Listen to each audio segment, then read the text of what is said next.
Jim, by Joseph Conrad, Chapter 43 and 44. Chapter 43. Tom, behind his chair, was thunderstruck. The declaration produced an immediate sensation. "Let them go, because this is best in my knowledge, which has never deceived you," Jim insisted. There was a silence. In the darkness of the courtyard could be heard the subdued, whispering, shuffling noise of many people. Doramin raised his heavy head and said there was no more reading of hearts than touching the sky with the hand. But he consented. The others gave their opinion in turn. "It is best. Let them go," and so on. But most of them simply said that they believed Tuan Jim. In this simple form of assent to his will lies the whole gist of the situation. Their creed his truth, and the testimony to that faithfulness which made him in his own eyes the equal of the impeccable men who never fall out of the ranks. Stein's words, "romantic, romantic," seemed to ring over those distances that will never give him up now to a world indifferent to his failings and his virtues, and to that ardent and clinging affection that refuses him the dole of tears in the bewilderment of a great grief and of eternal separation. From the moment the sheer truthfulness of his last 3 years of life carries the day against the ignorance, the fear, and the anger of men, he appears no longer to me as I saw him last, a white speck catching all the dim light left upon a sombre coast and the darkened sea, but greater and more pitiful in the loneliness of his soul, that remains even for her who loved him best, a cruel and insoluble mystery. It is evident that he did not mistrust Brown. There was no reason to doubt the story, whose truth seemed warranted by the rough frankness, by a sort of virile sincerity in accepting the morality and consequences of his acts. But Jim did not know the almost inconceivable egotism of the man which made him, when resisted and foiled in his will, mad with the indignant and revengeful rage of a thwarted autocrat.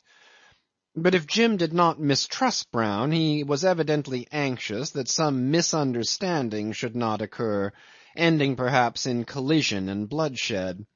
It was for this reason that directly the Malay chiefs had gone he asked Jewel to get him something to eat, as he was going out of the fort to take command in the town. On her remonstrating against this on the score of his fatigue, he said that something might happen for which he would never forgive himself. "I am responsible for every life in the land," he said. He was moody at first. She served him with her own hands, taking the plates and dishes of the dinner service presented him by Stein from Tamb' Itam. He brightened up after a while, told her she would be again in command of the fort for another night. "There's no sleep for us, old girl," he said, "while our people are in danger." Later on he said jokingly that she was the best man of them all. "If you and Dain Waris had done what you wanted, not one of these poor devils would be alive today." "Are they very bad?" she asked, leaning over his chair.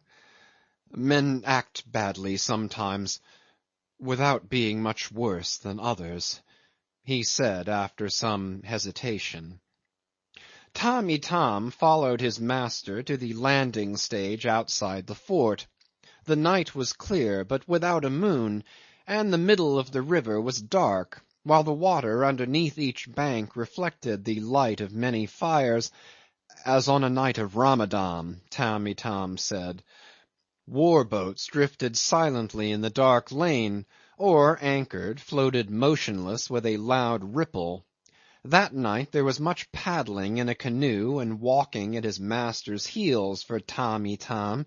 Up and down the street they tramped, where the fires were burning, inland on the outskirts of the town where small parties of men kept guard in the fields. Tuan Jim gave his orders and was obeyed. Last of all they went to the Rajah's Stockade, which a detachment of Jim's people manned that night. The old Rajah had fled early in the morning with most of his women to a small house he had near a jungle village on a tributary stream. Kassim, left behind, had attended the council with his air of diligent activity to explain away the diplomacy of the day before. He was considerably cold-shouldered, but he managed to preserve his smiling, quiet alertness, and professed himself highly delighted when Jim told him sternly that he proposed to occupy the stockade that night with his own men. After the council broke up, he was heard outside accosting this and that deputing chief, and speaking in a loud, gratified tone of the Rajah's property being protected in the Rajah's absence. About 10 or so, Jim's men marched in. The stockade commanded the mouth of the creek, and Jim meant to remain there till Brown had passed below. A small fire was lit on the flat grassy point outside the wall of stakes, and Tamb' Itam placed a little folding stool for his master. Jim told him to try and sleep. Tamb' Itam got a mat and lay down a little way off, but he could not sleep, though he knew he had to go on an important journey before the night was out. His master walked to and fro before the fire with bowed head, and with his hands behind his back. His face was sad. Whenever his master approached him, Tamb' Itam pretended to sleep, not wishing his master to know he had been watched. At last his master stood still, looking down on him as he lay, and said softly, "It is time." Tamb' Itam arose directly and made his preparations. His mission was to go down the river, preceding Brown's boat by an hour or more, to tell Dain Waris, finally and formally, that the whites were to be allowed to pass out unmolested. Jim would not trust anybody else with that service. Before starting, Tamb' Itam, more as a matter of form, since his position about Jim made him perfectly known, asked for a token. "Because, Tuan," he said, "the message is important, and these are thy very words I carry." His master first put his hand into one pocket and then into another, and finally took off his forefinger Stein's silver ring, which he habitually wore, and gave it to Tamb' Itam. When Tamb' Itam left on his mission, Brown's camp on the knoll was dark but for a single small glow shining through the branches of one of the trees the white men had cut down. Early in the evening Brown had received from Jim a folded piece of paper on which was written, "You get a clear road.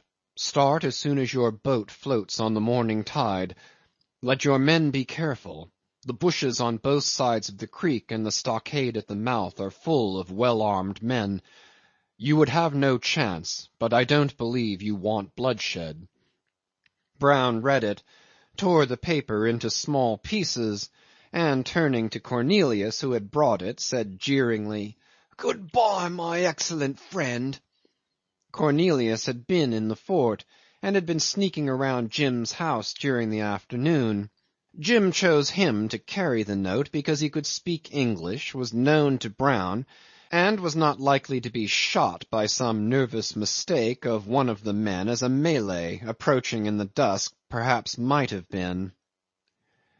Cornelius didn't go away after delivering the paper.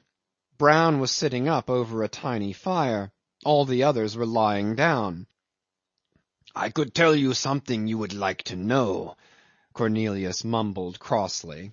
Brown paid no attention. "You did not kill him," went on the other, "and what did you get for it? You might have had money from the Rajah, besides the loot of all the Bugis' houses, and now you get nothing." "You'd better clear out from here," growled Brown, without even looking at him. But Cornelius let himself drop by his side, and began to whisper very fast, touching his elbow from time to time. What he had to say made Brown sit up at first with a curse. He had simply informed him of Dain Waris's armed party down the river. At first Brown saw himself completely sold and betrayed, but a moment's reflection convinced him that there could be no treachery intended.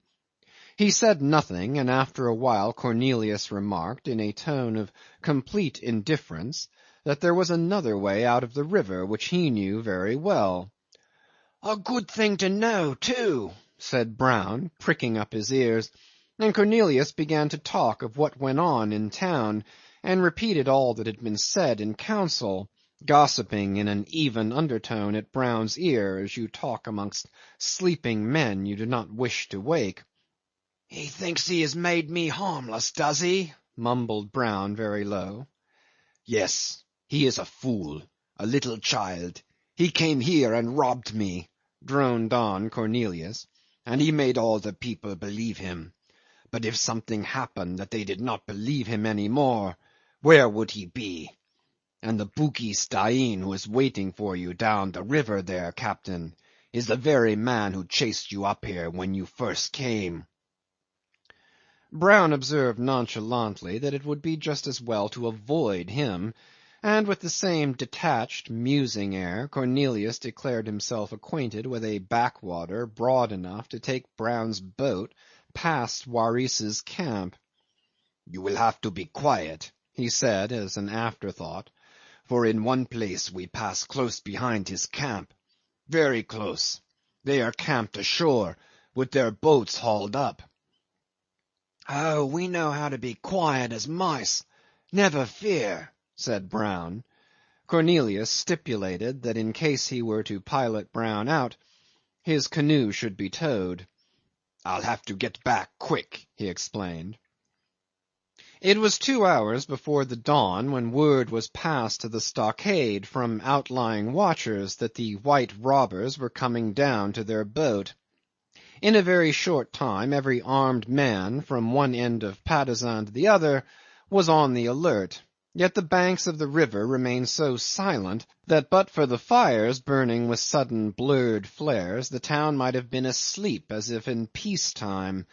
A heavy mist lay very low on the water, making a sort of elusive grey light that showed nothing.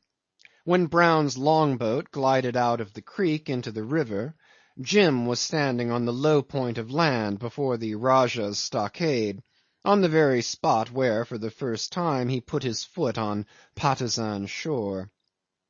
A shadow loomed up, moving in the greyness, solitary, very bulky, and yet constantly eluding the eye.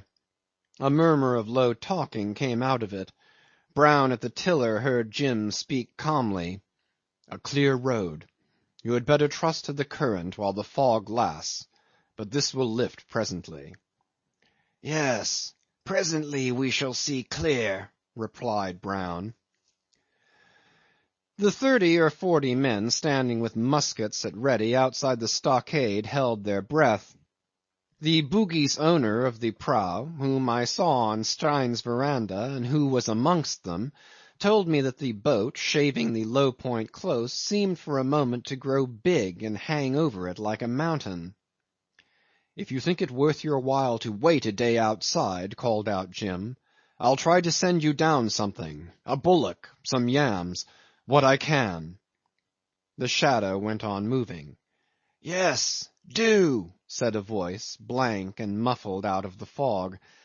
Not one of the many attentive listeners understood what the words meant, and then Brown and his men in their boat floated away, fading spectrally, without the slightest sound. Thus Brown, invisible in the mist, goes out of Patusan elbow to elbow with Cornelius in the stern sheets of the longboat. "Perhaps you shall get a small bullock," said Cornelius. "Oh yes, bullock, yam. You'll get it if he said so. He always speaks the truth. He stole everything I had. I suppose you like a small bullock better than the loot of many houses."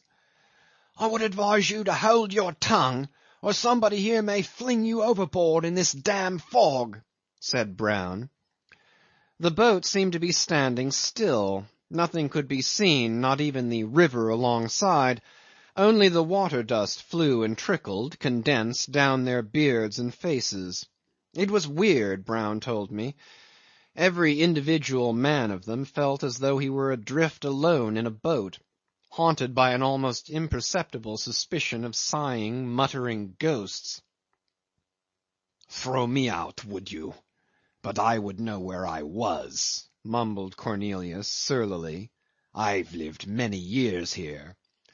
"Not long enough to see through a fog like this," Brown said, lolling back with his arm swinging to and fro on the useless tiller. "Yes, long enough for that," snarled Cornelius. "That's very useful," commented Brown. "Am I to believe you could find that back way you spoke of blindfold like this?" Cornelius grunted. "Are you too tired to row?" he asked after a silence. "No, by God!" shouted Brown suddenly. "Out with your oars there!" There was a great knocking in the fog, which after a while settled into a regular grind of invisible sweeps against invisible thole pins. Otherwise nothing was changed. But for the slight splash of a dipped blade, it was like rowing a balloon car in a cloud, said Brown. Thereafter Cornelius did not open his lips except to ask querulously for somebody to bail out his canoe, which was towing behind the long-boat. Gradually the fog whitened and became luminous ahead. To the left Brown saw a darkness as though he had been looking at the back of the departing night. All at once a big bough covered with leaves appeared above his head, and the ends of twigs, dripping and still, curved slenderly close alongside. Cornelius, without a word, took the tiller from his hand. Chapter 44. I don't think they spoke together again. The boat entered a narrow by-channel where it was pushed by the oar-blades set into crumbling banks, and there was a gloom as if enormous black wings had been outspread above the mist that filled its depths to the summits of the trees. The branches overhead showered big drops through a gloomy fog. At a mutter from Cornelius, Brown ordered his men to load. "I'll give you a chance to get even with them before we're done, you dismal cripples, you," he said to his gang. "Mind you don't throw it away, you hounds." Low growls answered that speech. Cornelius showed much fussy concern for the safety of his canoe. Meanwhile Tamb' Itam had reached the end of his journey. The fog had delayed him a little, but he had paddled steadily, keeping in touch with the south bank. By and by daylight came, like a glow in a ground-glass globe. The shores made on each side of the river a dark smudge, in which one could detect hints of columnar forms and shadows of twisted branches high up. The mist was still thick on the water, but a good watch was being kept, for as Tamb' Itam approached the camp the figures of two men emerged out of the white vapour, and voices spoke to him boisterously. He answered, and presently a canoe lay alongside, and he exchanged news with the paddlers. All was well. The trouble was over. Then the men in the canoe let go their grip on the side of his dugout, and incontinently fell out of sight.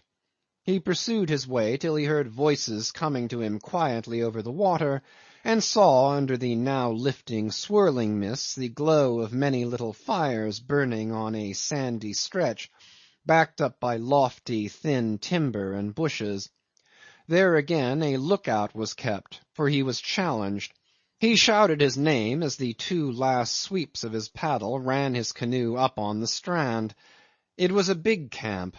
Men crouched in many little knots under a subdued murmur of early morning talk. Many thin threads of smoke curled slowly on the white mist.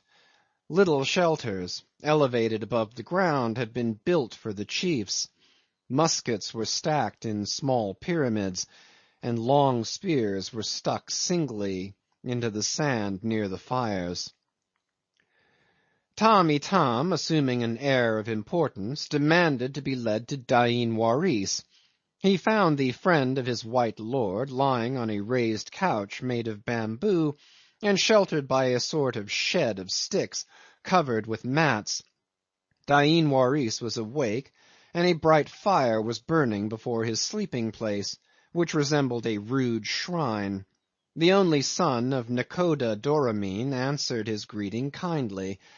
Tamb' Itam began by handing him the ring which vouched for the truth of the messenger's words. Dain Waris, reclining on his elbow, bade him speak and tell all the news. Beginning with the consecrated formula, "The news is good," Tamb' Itam delivered Jim's own words. The white men, deputing with the consent of all the chiefs, were to be allowed to pass down the river. In answer to a question or two, Tamb' Itam reported the proceedings of the last council. Dain Waris listened attentively to the end, toying with the ring, which ultimately he slipped on the forefinger of his right hand. After hearing all he had to say, he dismissed Tamb' Itam to have food and rest. Orders for the return in the afternoon were given immediately.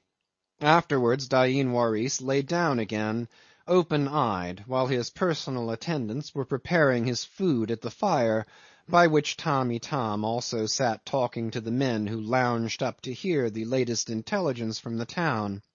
The sun was eating up the mist.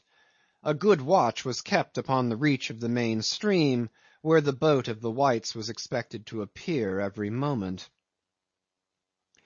It was then that Brown took his revenge upon the world which, after 20 years of contemptuous and reckless bullying, refused him the tribute of a common robber's success. It was an act of cold-blooded ferocity, and it consoled him on his deathbed like a memory of an indomitable defiance. Stealthily he landed his men on the other side of the island, opposite to the Bugis camp, and led them across. After a short but silent scuffle, Cornelius, who had tried to slink away at the moment of landing, resigned himself to show the way where the undergrowth was most sparse.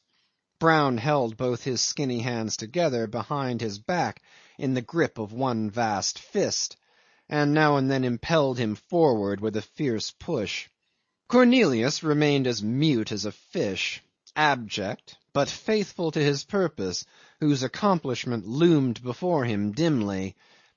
At the edge of the patch of forest Brown's men spread themselves out in cover and waited. The camp was plain from end to end before their eyes, and no one looked their way. Nobody even dreamed that the white men could have any knowledge of the narrow channel at the back of the island. When he judged the moment come, Brown yelled, "Let them have it!" and 14 shots rang out like one. Tamb' Itam told me the surprise was so great that, except for those who fell dead or wounded, not a soul of them moved for quite an appreciable time after the first discharge. Then a man screamed, and after that scream a great yell of amazement and fear went up from all throats.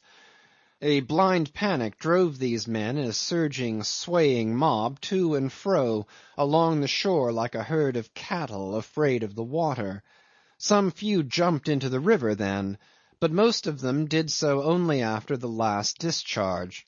3 times Brown's men fired into the ruck. Brown, the only one in view, cursing and yelling, "Aim low! Aim low!" Tamb' Itam says that as for him, he understood at the first volley what had happened. Though untouched, he fell down and lay as if dead, but with his eyes open. At the sound of the first shots, Dain Waris, reclining on the couch, jumped up and ran out upon the open shore, just in time to receive a bullet in his forehead at the second discharge. Tamb' Itam saw him fling his arms wide open before he fell.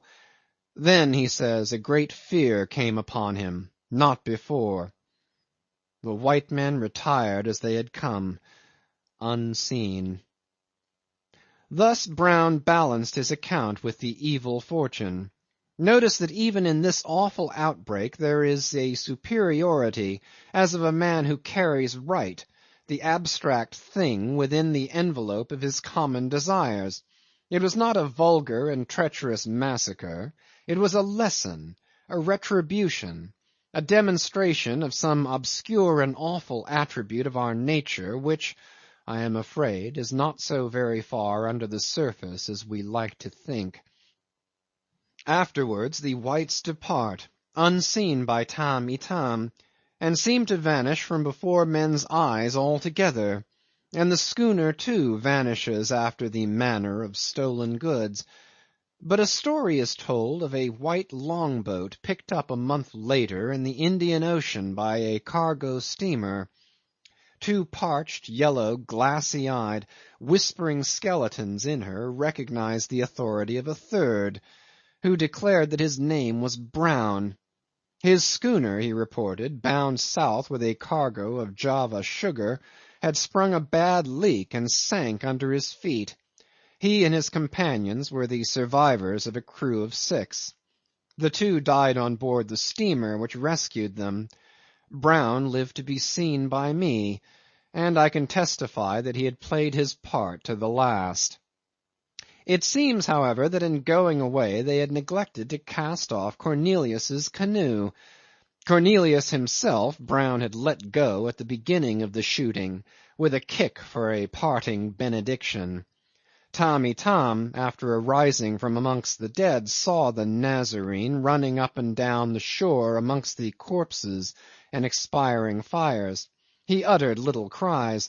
Suddenly he rushed to the water and made frantic efforts to get one of the Bugis' boats into the water.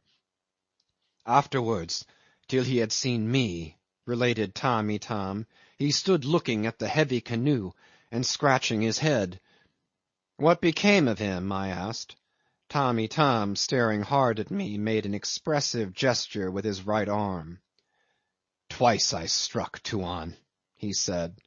When he beheld me approaching, he cast himself violently on the ground and made a great outcry, kicking. He screeched like a frightened hen till he felt the point. Then he was still and lay staring at me while the life went out of his eyes.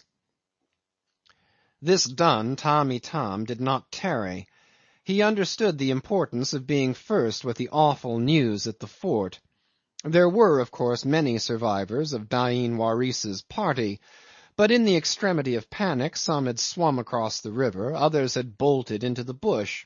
The fact is that they did not know really who struck that blow, whether more white robbers were not coming, whether they had not already got hold of the whole land. They imagined themselves to be the victims of a vast treachery, and utterly doomed to destruction. It is said that some small parties did not come in till 3 days afterwards. However, a few tried to make their way back to Patusan at once, and one of the canoes that were patrolling the river that morning was in sight of the camp at the very moment of the attack. It is true that at first the men in her leaped overboard and swam to the opposite bank, but afterwards they returned to their boat and started fearfully upstream. Of these Tamb' Itam had an hour's advance. End of chapters 43 and 44.